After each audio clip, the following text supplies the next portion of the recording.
Salve, salve, galera! Eu sou o Astro, redutor de danos e psicólogo. E hoje a gente tá aqui pelo projeto Pega a Visão, Prevenção Combinada e Redução de Danos. E a visão de hoje é meio ambiente e redução de danos.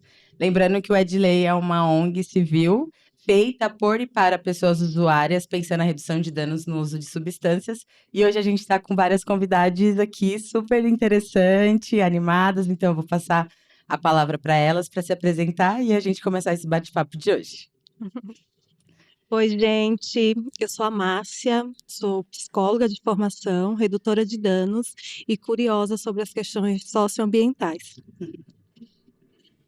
Boa tarde, pessoal. Meu nome é Janaína, sou bióloga de formação, mestre e doutora em saúde coletiva e estou como coordenadora do Núcleo de Ensino e Pesquisa do Centro de Convivência de Lei.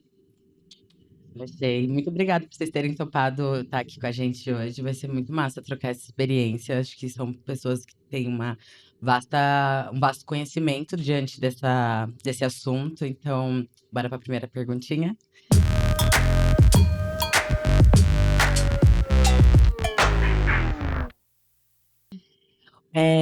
Para vocês, o que é meio ambiente e o que tem a ver o meio ambiente e a redução de danos? Bom, meio ambiente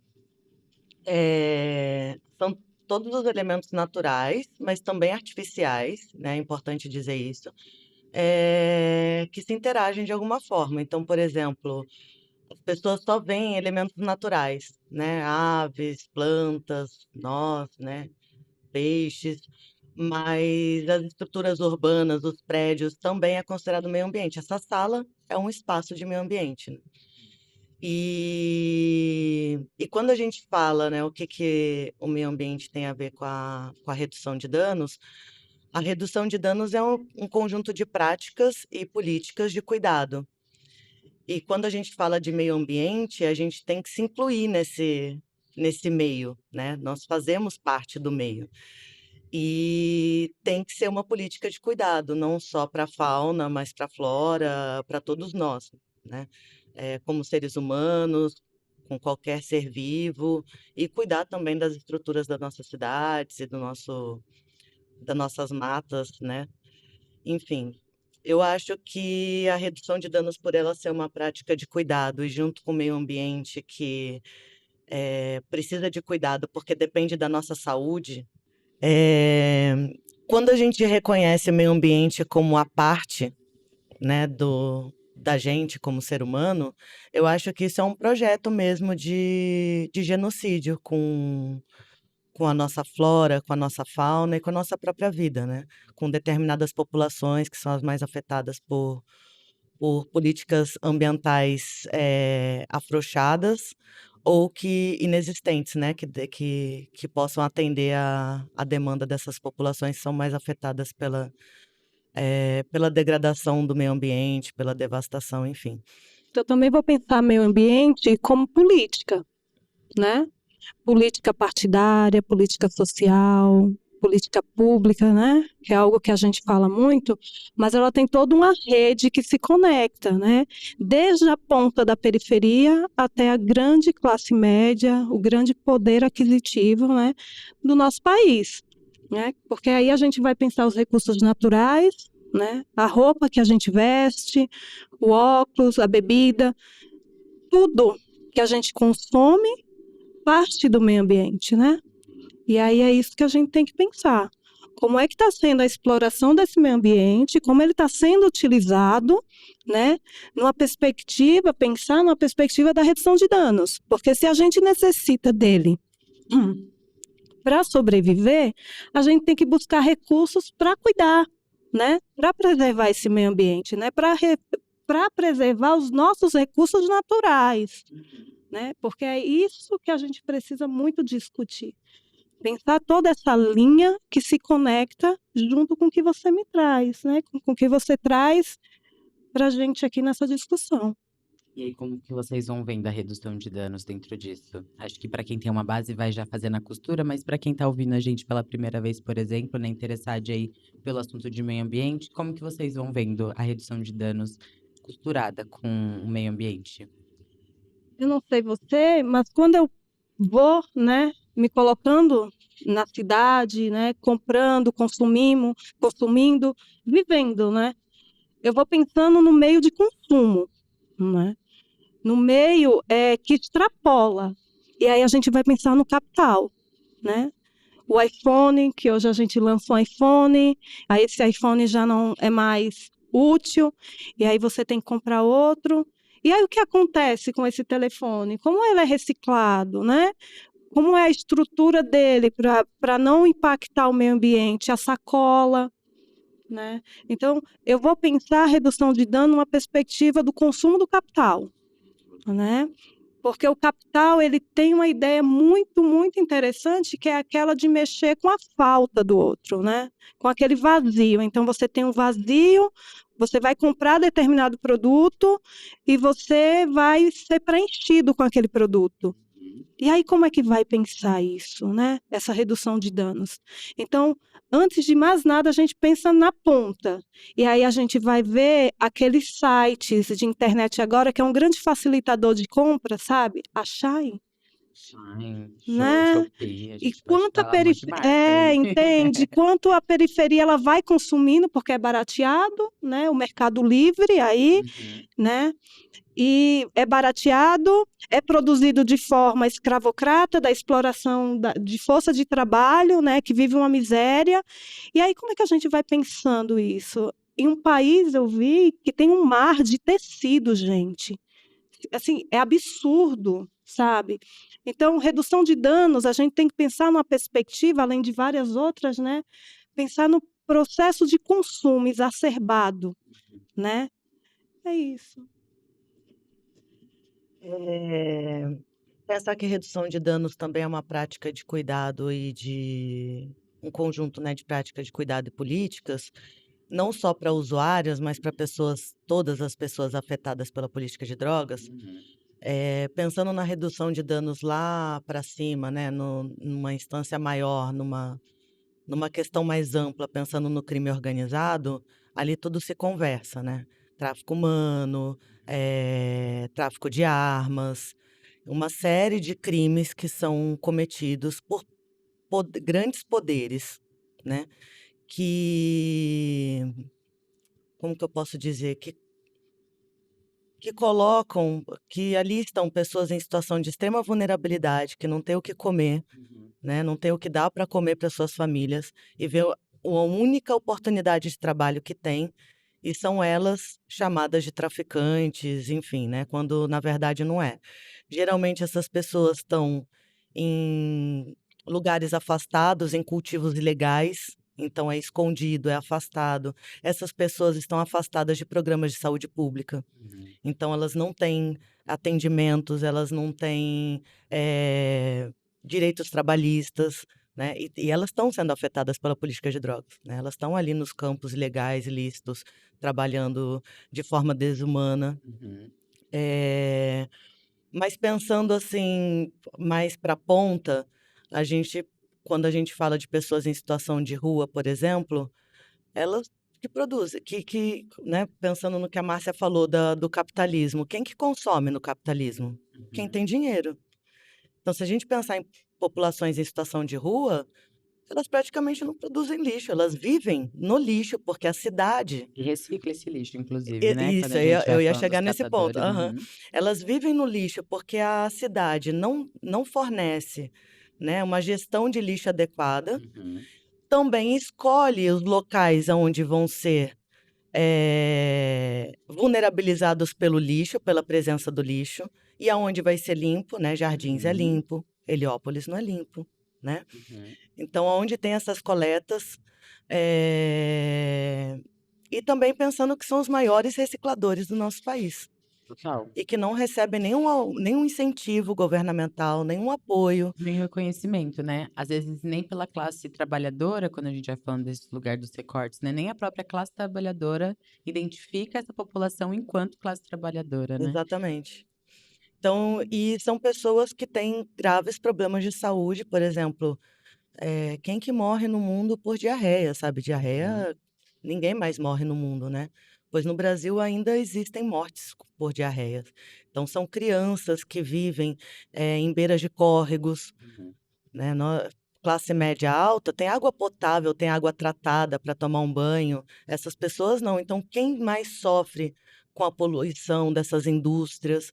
É claro que a gente também polui, enfim, mas isso é um número muito menor perto do que as indústrias, né, e esse capitalismo todo consumista produzem e que trazem de prejuízos enormes para essas populações. Se a gente pensar em população indígena, ribeirinha, Uhum. né, são populações extremamente em situação de risco de vida, Total. né, e mulheres, por exemplo, negras em situações de áreas de risco, elas perdem os filhos até os 5 anos mais do que mulheres brancas, por diarreia, por doenças que são extremamente tratáveis. Uhum. Já tem a tecnologia de cuidado, mas Exatamente. acho que dentro do que vocês duas foram falando, puxa muito essa segunda pergunta, né? Do porquê não pensamos o cuidado do meio ambiente nas áreas urbanas da cidade. Que a gente fica, às vezes, muito nesse discurso, né? De pensar o meio ambiente Amazonas, né? Enfim, esses locais mais de concentração de fauna e flora. Mas a gente vai esquecendo, por exemplo, dos centros, dos locais já pedrificados de alguma forma, né? Como que vocês vão vendo isso? Acho que dentro do que vocês foram falando, cai muito nesse lugar do porquê, né? Costumamos nos ver tão distante de ser parte do todo, sabe? Não sei se deu para entender a pergunta, porque é isso, né? Vai existindo um distanciamento entre eu, ser humano, e a onça pintada lá da Amazônia, por exemplo, né? Como que vocês vão vendo essa, essa lógica, né? A gente mora em São Paulo, certo? Certo. Infelizmente. É. E a gente tem um mercadão que recebe Uhum. muitos alimentos. E eu só estou dando um exemplo do mercadão. Uhum. E aí, suponhamos que o mercadão seja a única distribuidora, né, para as micro, né, feiras populares, certo? Esse alimento ele não surge de uma forma mágica, né? Ele vem de algum lugar. E quando pensa esse vir de algum lugar, ele pode estar vindo tanto do Ceará, quanto de Alagoas, quanto, sei lá, né? De vários locais. E aí, nesse processo que a gente vai pensando sobre isso, talvez, ou, né, posso afirmar aqui, seja uma forma de alienação. Hoje a gente vê a pauta das questões socioambientais muito em alta. Mas quem é que está falando sobre isso? Uma determinada classe que distorce, muitas vezes, enquanto aquela outra classe explorada, está ali no seu estado de alienação. Quando a gente vem da pobreza, da miséria, o nosso acesso à educação, o nosso acesso à informação, ela é muito precarizada, Uhum. porque aí a gente volta para a necropolítica, entendeu? São uns e outros que passam ali no funil social, que vai ter algum acesso diante, sei lá, de sorte, de possibilidades, enfim. E aí a gente não vai nem ainda fazer o recorte de raça, né? Uhum. Porque se a gente for falar de pretos, pardos, pessoas trans, nossa, como é que esse acesso chega? Então, existe essa alienação. Enquanto pessoas estão construindo nos seus casarões, nas suas pequenas fazendas, suas pequenas produções, uma grande classe, né, de trabalhadores que nem o direito à terra tem. Né? E aí a gente vai falar de 1500 antes, Uhum. né, da exploração da terra, né, do processo de colonização, enfim. Hoje a gente está, não é em algo paralelo, né? A gente faz parte de uma história. E onde a gente está nesse exato momento de crise climática, política, né? É uma linha histórica de modus operantes que vão se modernizando. E aí eu quero trazer uma palavra muito interessante que não falam, que é o neoextrativismo. É a exploração predatória dos recursos naturais. Existem pessoas morrendo, existem pessoas exploradas, existem pessoas escravizadas para que São Paulo seja essa potência econômica de recursos naturais de alimentação. Então, se essas pessoas que estão produzindo o alimento, que estão trabalhando, elas são alienadas a essa realidade desses impactos socioambientais. É um projeto de exploração de corpos, né? Então, é sobre isso que a gente precisa pensar.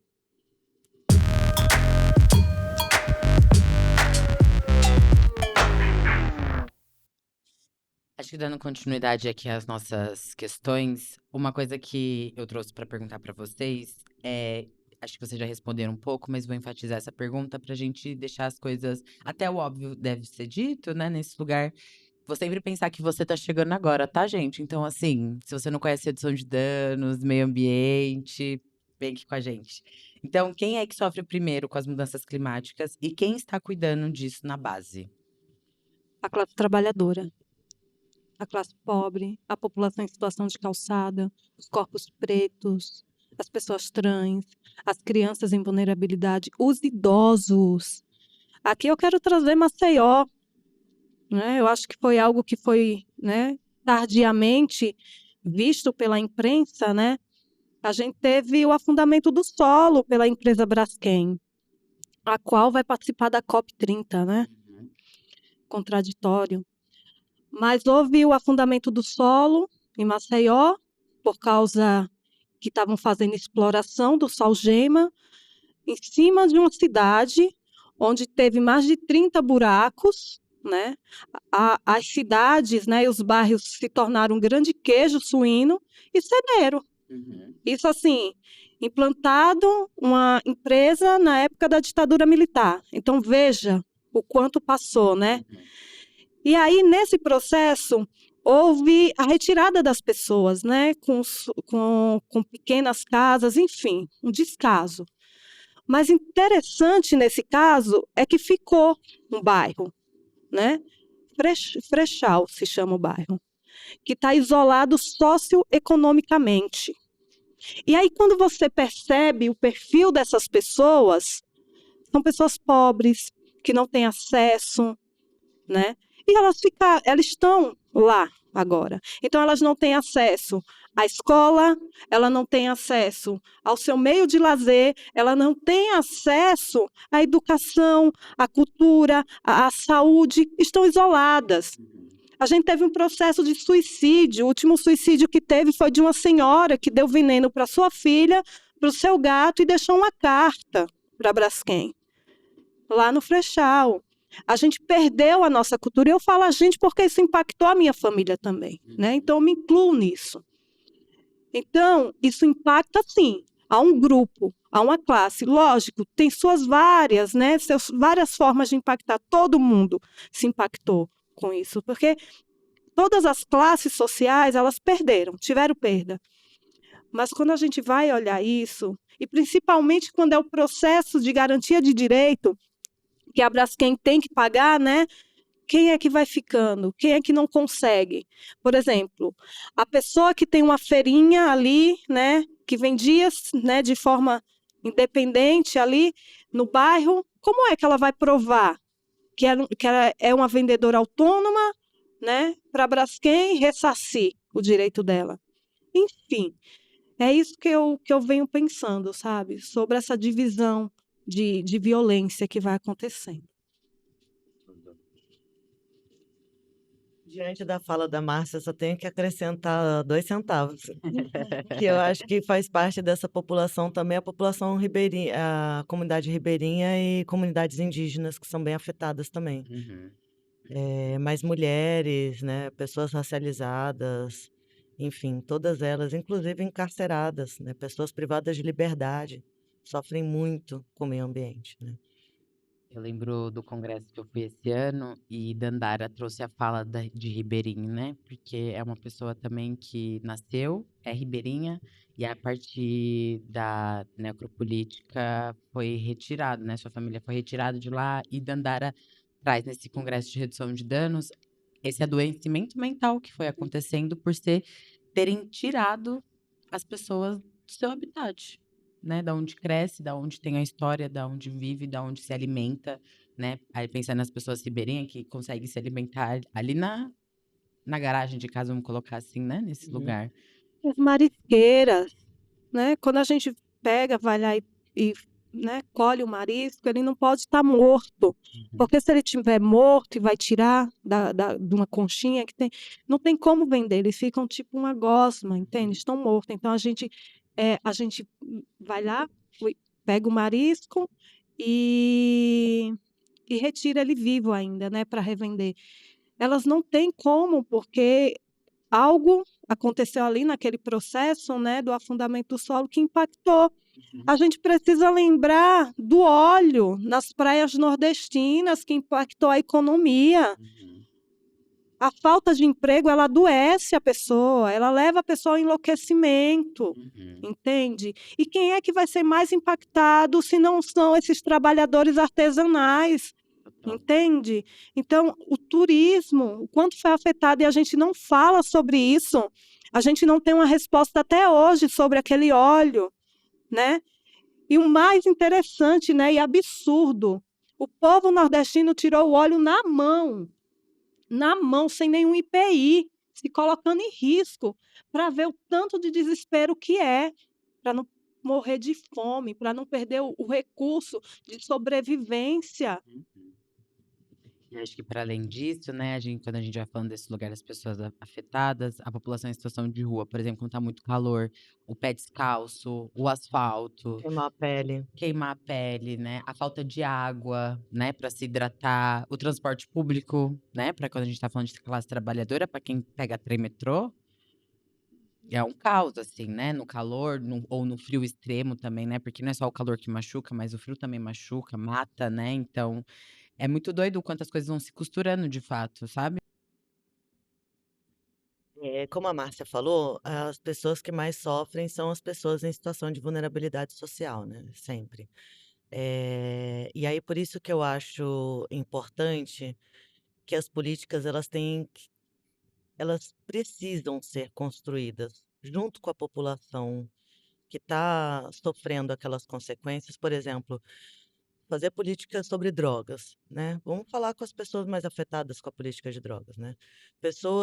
Políticas ambientais. Vamos falar com as pessoas, né? Construir as políticas a partir dessas pessoas que sofrem mais com as políticas ambientais.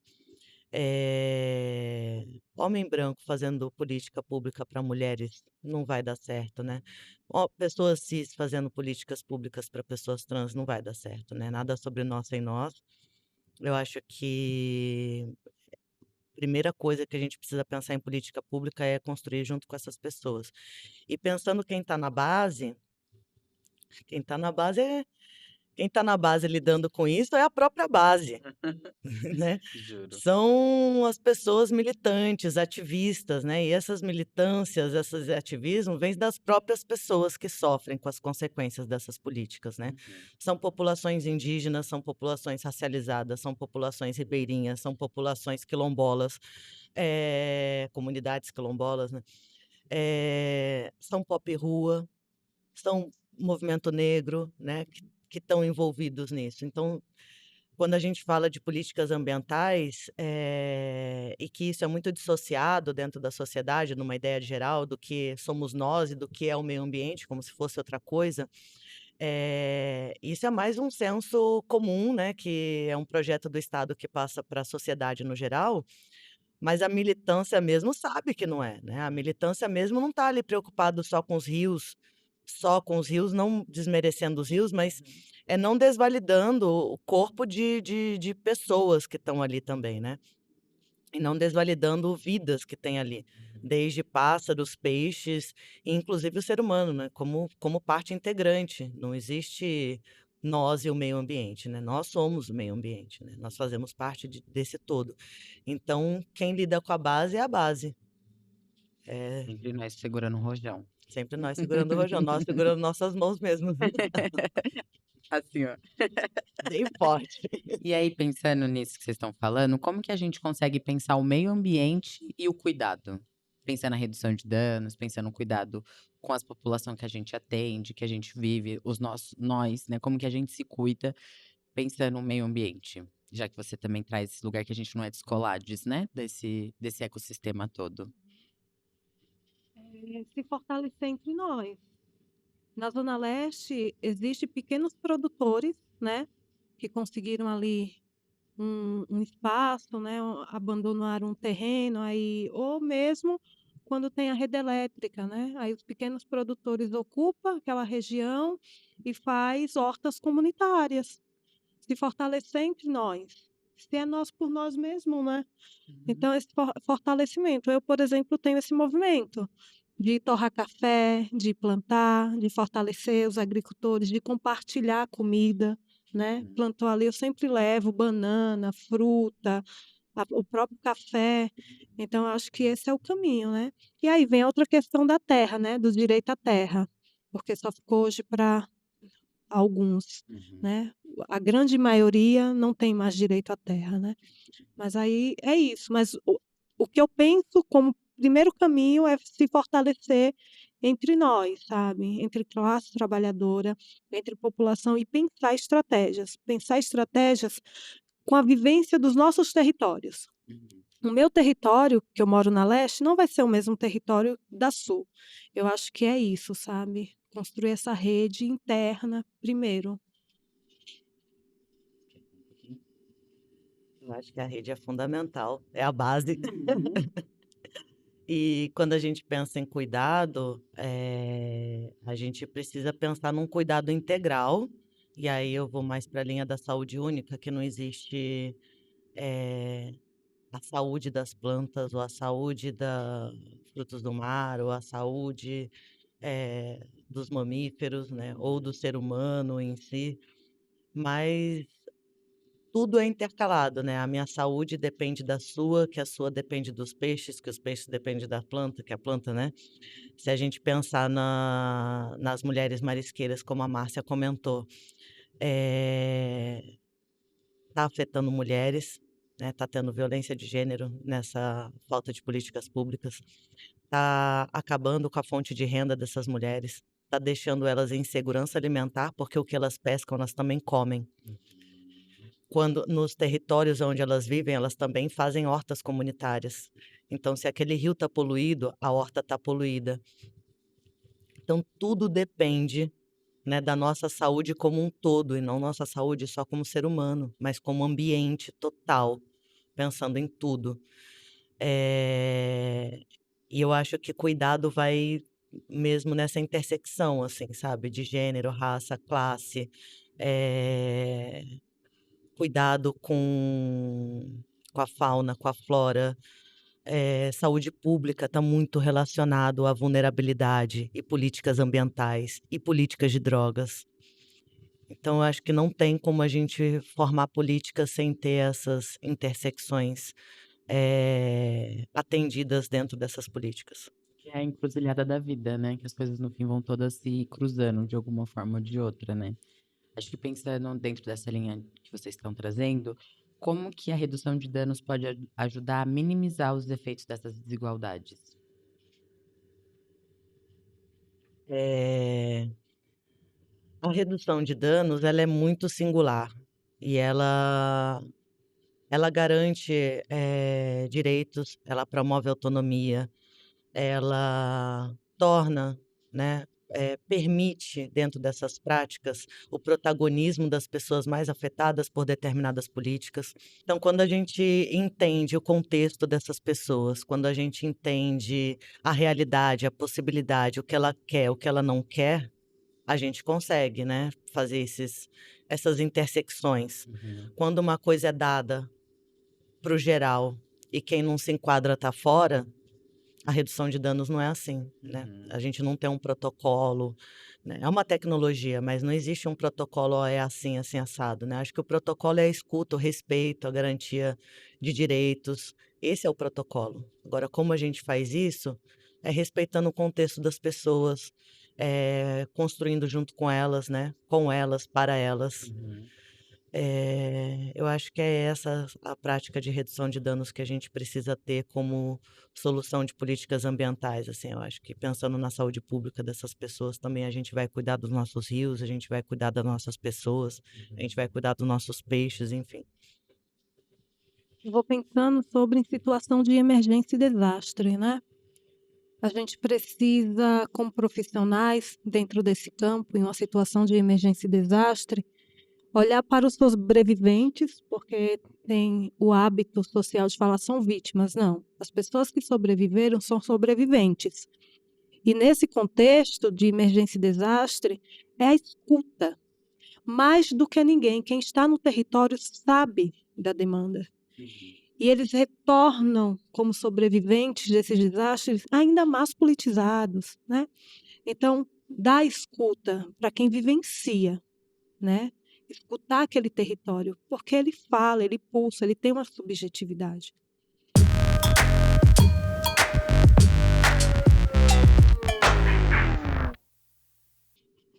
Acho que pensando as políticas públicas, né, que vocês foram trazendo aqui também durante o episódio, quais as políticas públicas que poderiam proteger, ao mesmo tempo, pessoas em ambiente diante da crise climática?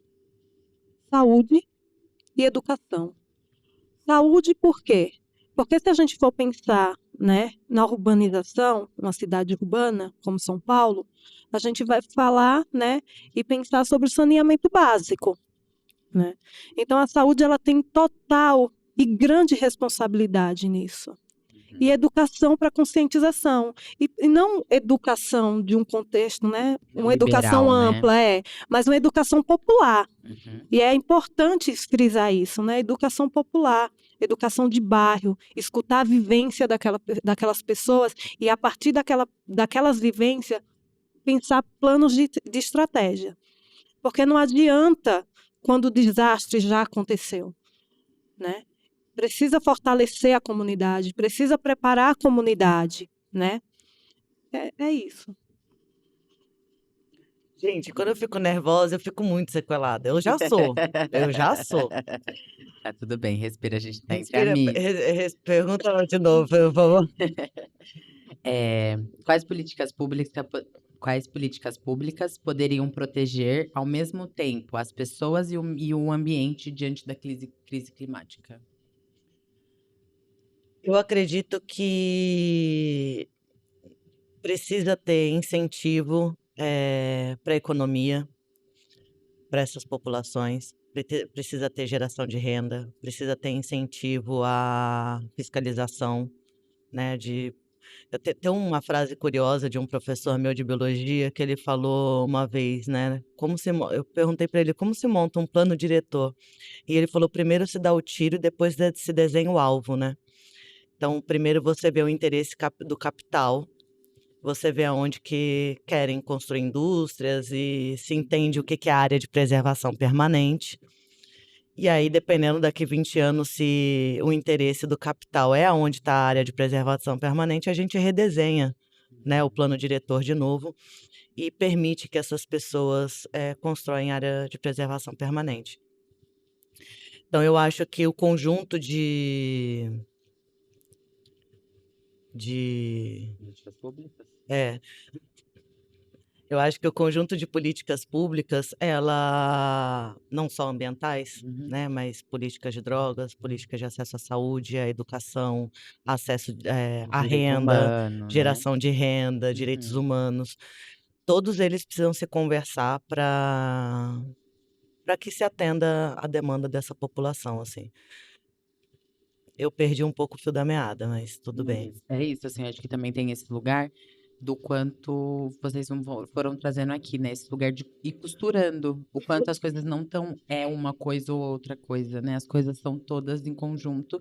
E a partir desse plano de Estado, de matança, né? A política de morte que vai acontecendo, o clima tá dentro disso, né? É uma forma também de adoecer, de faltar acesso, de excluir, né?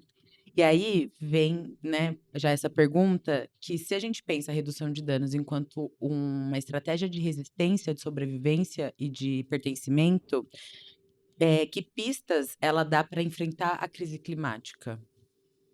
Pensando na redução de danos como um conjunto de cuidados, de Uhum. práticas de cuidado, e a gente pensar em pessoas mais afetadas pelas políticas ambientais, né, e afetadas pela política de drogas, é o que a Márcia falou, sempre construir, que a gente vem falando aqui no podcast, né?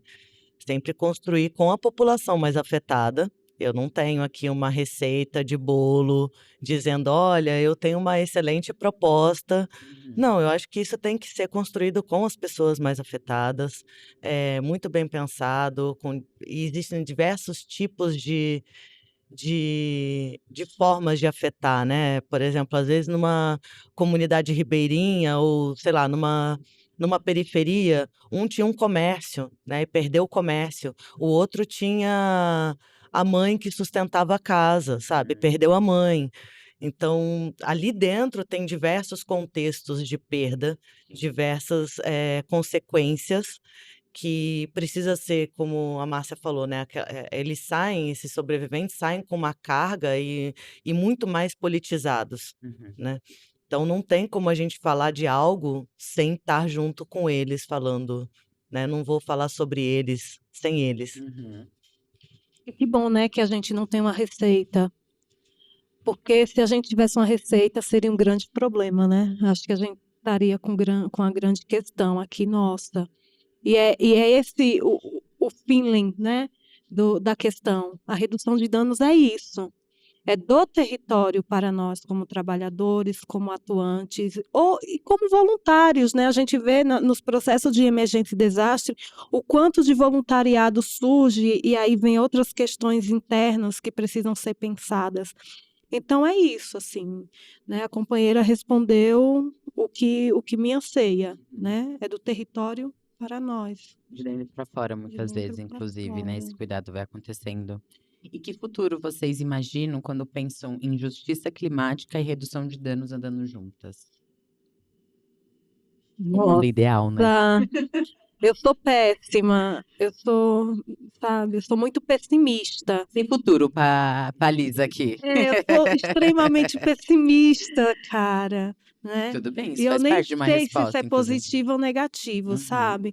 Porque o contexto político que a gente vai observando, né, é bem problemático. Sabe, existe da mídia uma alienação sobre quando se fala sobre meio ambiente. A gente não trata as questões de exploração predatória dos recursos naturais com a seriedade que precisa ser tratadas dentro dos territórios. Eu faço uma forte crítica à COP30, que eu acho que já é mais um processo de alienação que só fortalece essas instituições extremamente genocidas, Uhum. né? E quem está ali morto, silenciado, tem pessoas lá, eu não sei se é no Brumadinho, que não encontraram os corpos dos seus familiares até hoje. Uhum. Então, é triste falar isso, mas eu estou extremamente pessimista, né? E larga o Bom, microfone. um sonho, né, de um mundo imaginário, assim, é todos terem acesso, pelo menos, aos direitos básicos da Constituição. Direito ao acesso à água, à Uhum. educação, à geração de renda, eh, ao uso do seu próprio corpo, né, quando a gente fala de uso de drogas. Enfim, eu penso em tudo isso. Qual que era a pergunta mesmo? Que futuro você imagina quando pensamos justiça climática e redução de danos andando juntas? Mas quando a gente pensa, por exemplo, em justiça climática, em meio ambiente, eh, e populações em situação de vulnerabilidade, redução de danos, a gente tem que pensar também em direito à moradia, direito à terra, que falta para a comunidade indígena, para a comunidade ribeirinha, para nós da cidade urbana, Uhum. né? A gente tem que pensar nas coisas básicas, né? Nos direitos básicos para se alcançar essa justiça social. Então, reforma agrária, né? Distribuição de renda, Uhum. porque o que a gente vem fazendo é mais dos mesmos, né? Tá sempre rediscutindo políticas para que atendam a classe média, alta, branca, cis. Uhum. Então, assim, não dá mais, né? Já estamos num nível. Tem vezes que eu discuto com as pessoas assim, tem gente que fala assim, mas aí você vai, porque eu trabalho com população em situação de vulnerabilidade, animais também, enfim, né? Várias frentes aí. E aí fala, mas você vai se preocupar com o animal enquanto está população em situação de rua, né? E aí também me falam, né, da causa animal. Pô, vai se preocupar com esses vagabundos que estão na rua, né? E um monte de animal sofrendo. E, na verdade, para mim, os dois lados estão bem equivocados, porque a dessensibilização com os animais também é que traz toda essa degradação ambiental, é o que traz prejuízo para os nossos corpos. A maioria das nossas doenças causadas em saúde pública é geralmente causada por má manipulação do meio ambiente, então vem micro-organismos, né, vírus, bactérias, enfim, né, várias enfermidades aí que podem causar. Então, é isso. Eu acredito que a justiça social só vai existir quando houver um olhar de equidade para raça, gênero, classe e construir com essas pessoas.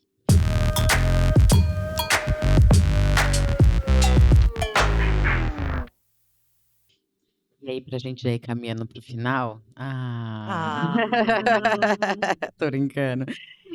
Qual visão que vocês querem deixar para a audiência que está assistindo a gente ou ouvindo a gente sobre o trabalho de vocês?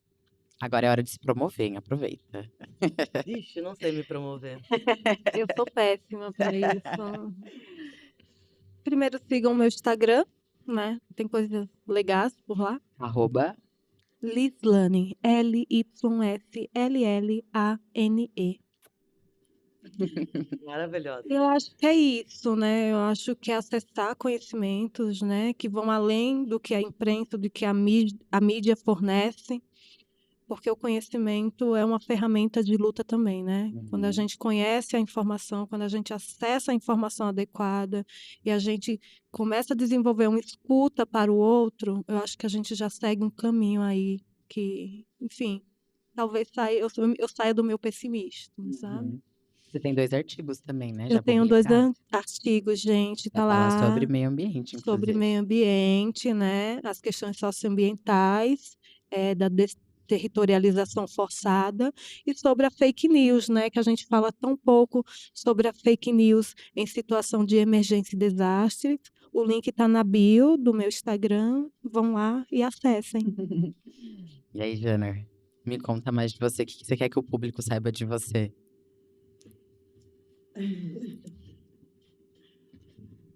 Eu prefiro falar da Edilei. É isso. Como eu estou como coordenadora do Núcleo de Ensino e Pesquisa, quem quiser saber mais, né, sobre população em situação de vulnerabilidade, pessoas mais afetadas pela política de drogas, sobre o meio ambiente também, procure as redes sociais do Edilei, no site tem bastante coisa, tem materiais também lá, então, se possível, se informem. Tem minhas redes sociais também, @rubiojanaína. A do Edilei é @cc, que é Centro de Convivência, né? CC Edilei. E é isso, gente. Eu acho que eu ia falar outra coisa. Que eu ia voltar num assunto no final da. Hã? Você adora animais. Eu amo animais. Olha, lembrar de Eu mim. amo animais. Ver animais. Ver maconha. Ver Benegão. E lembrar de mim é uma honra, pô. Não sei. E aí, pra gente finalizar, é a famosa clássica perguntinha que acompanha a gente a todos esses episódios, que é: se você fosse uma prática de redução de danos, qual você seria? Escuta e construção coletiva. Não sei. Vínculos. Eu amo. Nossa, arrasou. Eu gostei muito. E você aí de casa, qual redução de danos você seria? Deixa aqui nos comentários também se você curtiu. Tá passada que redução de danos tem tudo a ver com o meio ambiente? Eu fiquei passado também. Mas é isso, segue gente nos canais e logo menos vem mais. Valeu, gente. Obrigado, família, por vocês terem comparecido aqui também. Foi um prazer ter ouvido vocês, viu? Obrigado, Astro. Obrigada, Obrigada equipe. pelo Obrigada, convite, Edilei. gente. Obrigado, Márcia. Que delícia. Eu amei muito. Agora vamos fumar 20 cigarros e 10 baseado.